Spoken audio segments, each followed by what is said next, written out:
Vaovao hafa kosa indray dia taoriana ny fanofanana nandritry ny 5 volana amverina eny vao ny fiarahamonina ireo tovovavy miisa 4 avy ao Nosbe araka nitondra hazavana ho an'ny mponina araka ny fiofanana izay nataon'izy ireo tetikasa izay iarahan'ny PNUD sy ny fanjakana malagasy eto Andriatsilavo. Vola mihoatra ny 700 tapitrisa ariary no natokany PNUD sy ny fanjakana malagasy amin'ny tetikasa hazavana sy fampananana jiro amin'ny tokantrano ambanivohitra eto Madagasikara ka nisantarana izany Nosbe sy Ambatolampy. Tao tsy afajavona Ambatolampy no niofana nandritra ny 5 volana ireo vehivavy avy ao Nosbe sy Ambatolampy.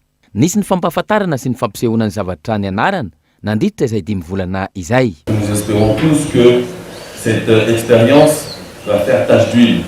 Antenaintsika fa ho fanombohana fotsiny ihany zao ary afaka hitarintsika ny nandrana natao izay tsy nijanona teo anivon'ny laboratoire fotsiny ihany. Rehefa afaka nataonareo dia afaka ataon'ny tanàna hafa ihany koa na ny commune. Fandraisana anjara amin'ny politika nasionaly ny angovo izany izay mikasa ny hanana ny 700 ny mponina jiro hanomboka izao hatramin'ny taona 2024. Permettre à 70% de la population d'accéder à l'énergie d'ici 2030.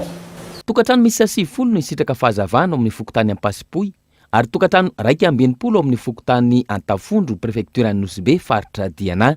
Karazany 3 ny fitaovana ka anjaran'ny mponina no misafidy miankina amin'ny hoentimanana sy ny fitaovana ilainy sy ampiasainy. Manodidina ny 3,000 ariary hatramin'ny 2 ariary isam-bolana ny fandraisana anjara.